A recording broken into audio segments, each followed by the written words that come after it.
Hi everyone, Coder Rob here. Hopefully here to make your life a little easier by showing you a few build tricks in EverQuest Next Landmark.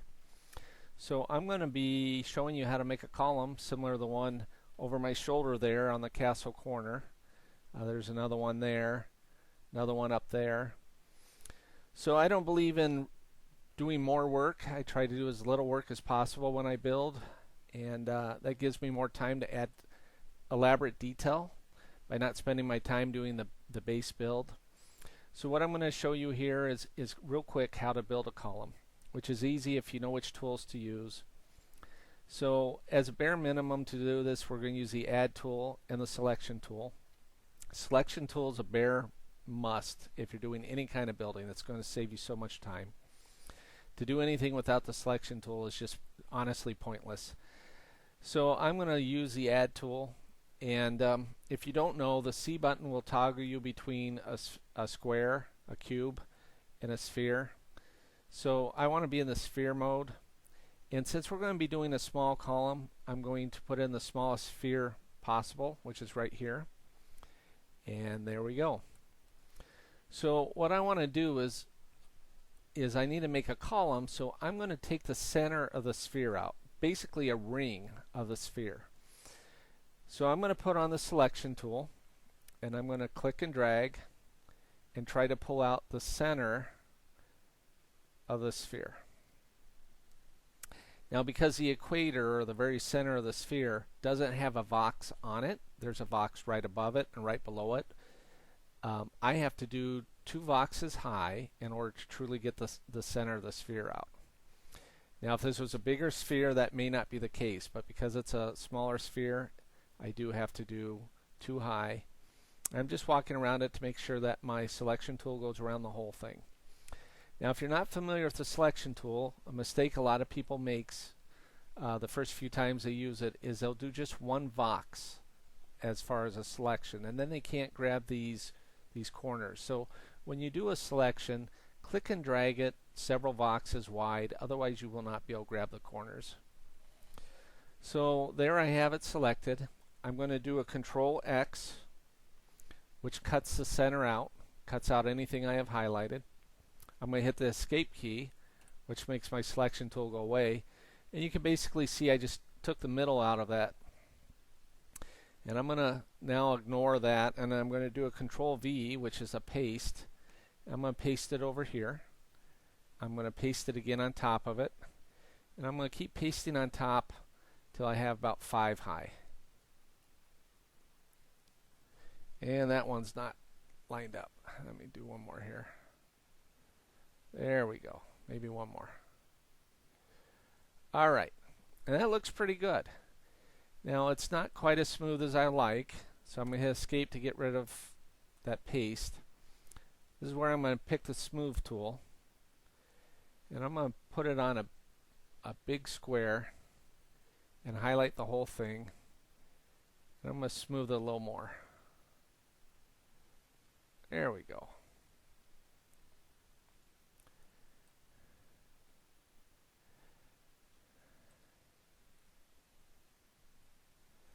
I think that's about as smooth as I'm going to get it. So now I'm going to go back to the selection tool. I don't know why I have this hanging here. Get rid of this.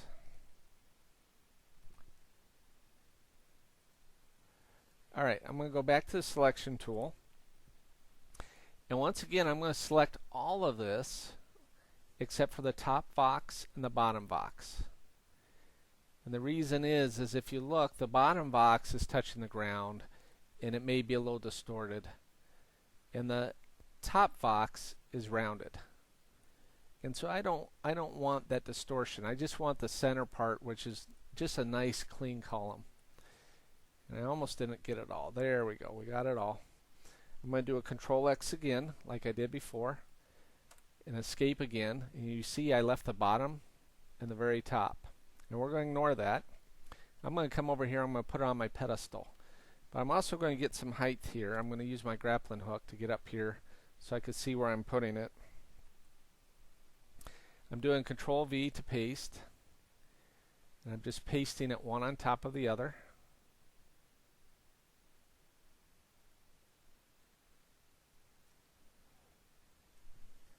And I honestly don't think I have that lined up. I think I'm off a tiny bit. Well, maybe I did have it right. So let's take a look at it. No, that's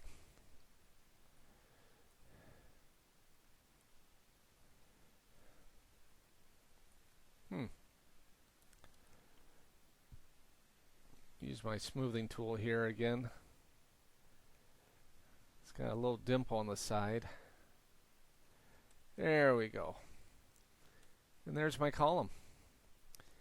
And I could make that into a template, so anytime I need one, I have it. Smooth that out just a little more. Not sure why it did that. I've done this quite a few times. I've never had it do that, but easy enough to fix. Alright, so let me show you what you could do now. I don't know if you're familiar with templates or not, but let me show you how you can use that. So you need your selection tool, and you're going to select the area that you want as a template. A template is a reusable framework.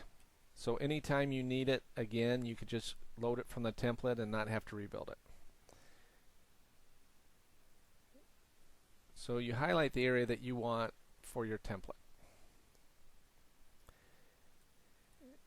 And then you click on this drop down here and click on the house, and you say create new.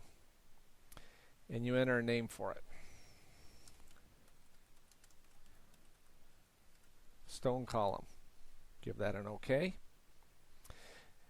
Now I'm going to show you how to use that in just a second, but one other trick I'm going to show you here is when you have something selected, a lot of your tools will work towards that. So if I click on my delete tool and then hover over whatever's selected, it will delete it. If I hover over my paint tool and click over whatever is selected, it will paint it. And I'll show you that right now. We'll do it a copper.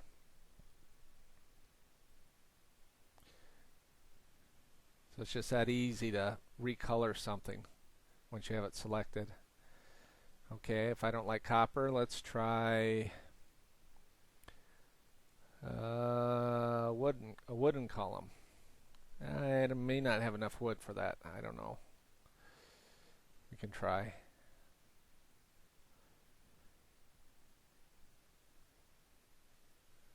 There's a wooden column. I didn't have the top selected. That was my mistake. It's just that simple to convert it to a different type of material. So now let's show you real quick how to use a template. Again, go click on the house, expand this, find the one you just did, stone column, place. You can have as many as you want.